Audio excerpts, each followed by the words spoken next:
The Joe Rogan Experience.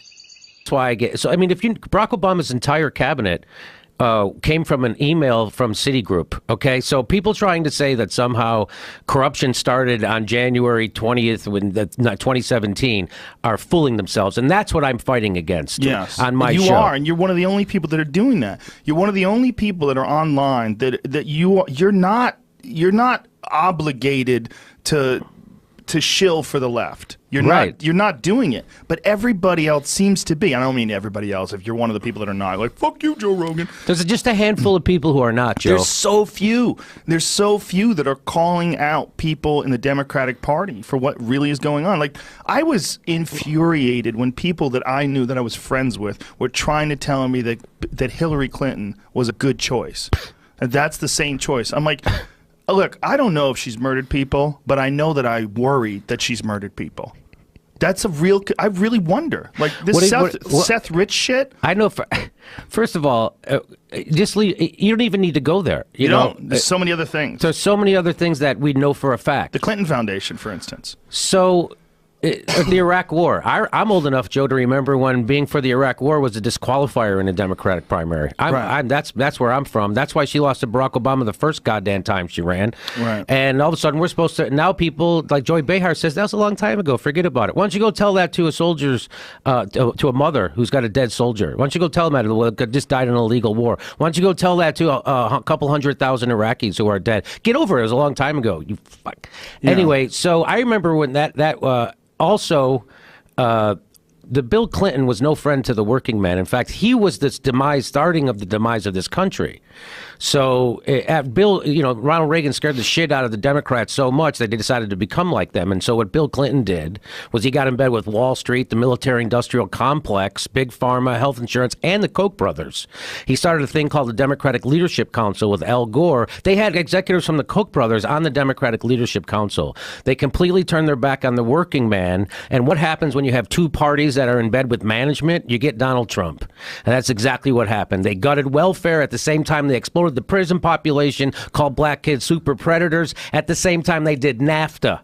And then they deregulated Wall Street, which crashed the economy within 10 years. That's what Democrats did. Democrats did shit that Ronald Reagan could only fucking dream about in his wet dreams. They couldn't pass NAFTA. George Bush couldn't pass NAFTA. It took Bill Clinton to do it. Bill Clinton gave the cover to the other corporate Democrats to go along with it. So that was the beginning of the end for the working class in America. In fact, now, I wouldn't vote for Hillary Clinton, and that's why a lot of people on the left came after me, and they still do. Well, it was confusing to me that you were saying, hey, if you want to vote for a real progressive, what about Jill Stein? Yeah, if you vote for a party, here's a program you actually agree with, the Green New Deal. Right. So, and but everybody's like, no, you're throwing away your vote. Like, how are you throwing away your vote? So we all know for a fact, because of the WikiLeaks emails, that Hillary Clinton had a thing called the Pied Piper strategy, which was she told her minions in the press, please prop up Donald Trump.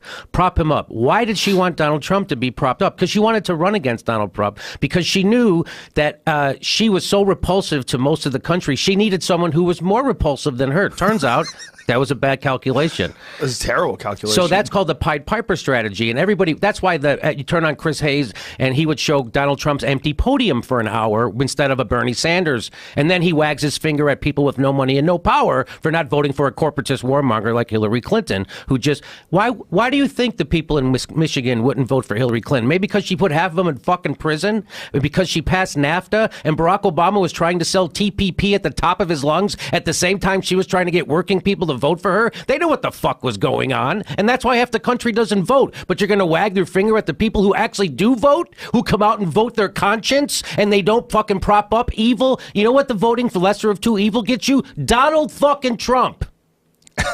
Well, there's also a really sneaky thing that happens where you have two parties, and one of them you think of as this conservative warmongering party, which automatically makes the other party the enemy of that. Yeah, but they're not. They're not. Well, we have two pro-war parties, and there's not an opposition party.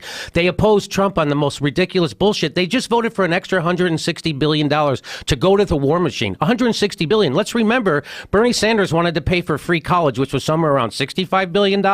So And everybody said, he's fucking crazy. How are you going to pay for that? They just did that in a blink of an eye. They passed $160 billion to a war machine that we don't have an enemy to fight. You know, Russia spends $65 billion a year on their military. They're a paper tiger. We got no fucking enemies out there. We have to keep inventing them. And the last enemy they invented was ISIS. ISIS, I don't know, we're supposed to shit our pants over them, Joe, because they have kitchen knives. They'll cut your head off with a kitchen knife. That's what I'm supposed to be afraid of? What the fuck? What? It's amazing how they can keep us scared so they can keep perpetual war going. This is an Orwellian nightmare. And the Democrats right now should be screaming about the Pentagon budget, but they're not screaming about it because they're complicit. They're in it, and that's what's wrong with this country. That's why we can't have nice things. So when they tell you that we're broke and we can't afford stuff, they don't mean we can't afford trillion-dollar wars, trillion-dollar bank bailouts, billion-dollar oil subsidies, and prison construction. That's not what they mean. They mean we can't afford shit like healthcare or education or roads or bridges or firemen or libraries or anything that makes your fucking life better. Because whenever they need bombs, they got it. Hey, we're broke for Social Security. We're broke for Medicare. How about for bombs? Oh, we got bomb money. We keep it right to our fucking that is drinking true money. Because we're not really in a war in the sense of like World War II or World War I. We're in this weird war of, it's like a calculated war. They're all economic wars, Yeah. Joe. They're all. So we went into Iraq for the oil. Libya is because he wanted to go off the petrodollar. But it is stunning how much funding this kind of war gets versus all the different social programs that we need in this country. Yes. Infrastructure programs. Yes, and people always think like, well, how are you going to pay for that? We don't have to spend any more money. We can actually spend less money. We don't have to spend $750 billion a year on a military that's bloated. We have 1,000 bases around the world. We don't even know how many bases there are because lots of them are secret. So what do you say to the argument that we need them in order to stay safe? It's not true. That's the big argument, right? The big argument is this is the way we've destroyed ISIS because ISIS was on their way to building up and We becoming invented a real ISIS. threat. We invented Al-Qaeda, and then we invented ISIS. We certainly aided in their development. And yeah. we directly funded them. Well, people that directly don't funded them. know the whole Mujahideen story, which was Osama bin Laden was our guy. That's our guy. He was our guy. He was an against the Soviets. anti-Russian freedom fighter. Yeah. Is what they called Osama bin Laden. Yeah. And then all of a sudden they didn't need him anymore.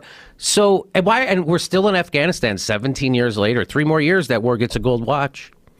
And what do they do? I mean, what do they do to get us out of there? I mean, literally, what is the exit strategy? There's none. There is no exit strategy. There never was an exit strategy. There's no exit strategy from the Mideast. In fact, they just announced we're going to be permanently in Syria.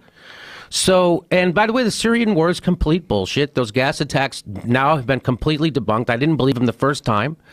So what happened during those gas attacks? So that's called a false flag. So Right. what happens is they wanted the United States to come in on their side to bomb Assad, to overthrow him. Right. And so what they would do is they would do a gas attack on their own people and then blame it on Assad. And then This has been proven? Yes, That they did it? Yes. And then Jesus Christ. and the first time was in, I think, 2013, and Barack Obama wanted to bomb, and I knew it was bullshit then. Do you remember when everybody freaked out about that? Yes, and then he didn't bomb them. Yeah. Remember, he didn't get to bomb them because Everybody was like, "Fuck you." Yes, he Yeah. goes, let's put it to a vote in the Congress, and the people don't want war, Joe. No. So the people said, "Fuck you," and he was like, We're going to do it anyway." Guess what? They did it anyway. They bombed. They dropped so many bombs on Syria, they ran out of bombs. That's a fact, right? So the Air Force was out of bombs. Which year was this they did this? So was it 2015 that they dropped so many bombs in the Mideast they ran out of bombs? That's just a fucking fact. Look it Well, up. if you buy all these bombs, you have gotta to use them. I mean, what are you going to do with them? They're just Yeah. going to sit around, and what if somebody accidentally sets one off while they're on American soil? We don't want that. We can't have that happen. Can't have that. So, and here's the weird thing that the left is doing right now. They're attacking Donald Trump from the right. And what do I mean by that? So when they want, so they say Donald Trump is a Putin puppet. And the only way you can prove you're not a Putin puppet is you got to bomb somebody. You got to bomb Syria. Remember that? They were like, oh, he's president today because he bombed Syria. Remember that? Fucking Brian Williams almost nutted in his pants. Well, all he bombed was airstrips. So that's what they're saying. Right. So they go, oh, they bombed airstrips. Oh, you bombed the old planes and not the new planes. So what that is, you're attacking Donald Trump from the right. Right. Because left people Yeah. are supposed to be for détente, and you're supposed to be anti-war and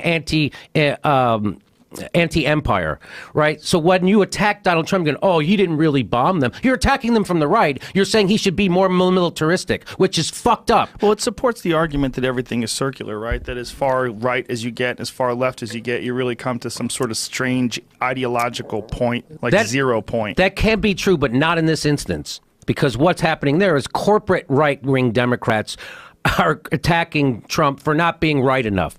What you're talking about is where I'm at, where I'm anti-war, and then there's also anti-war, anti-interventionist people on the right. So a lot of people voted for Donald Trump because of that, because he always said he was an anti-interventionist. He was going to get us out of the Middle East. It was crazy to be there and bring our boys home and all. And that's why a lot of people did vote for Trump because of that. Right. And that's why a lot of people said they felt more comfortable voting for Trump because Hillary actually promised more war in Syria than he did, and that's turning out to be true because she wanted a no-fly zone, which means we're going to shoot down a Russian jet. Are you fucking crazy? Right. So I'm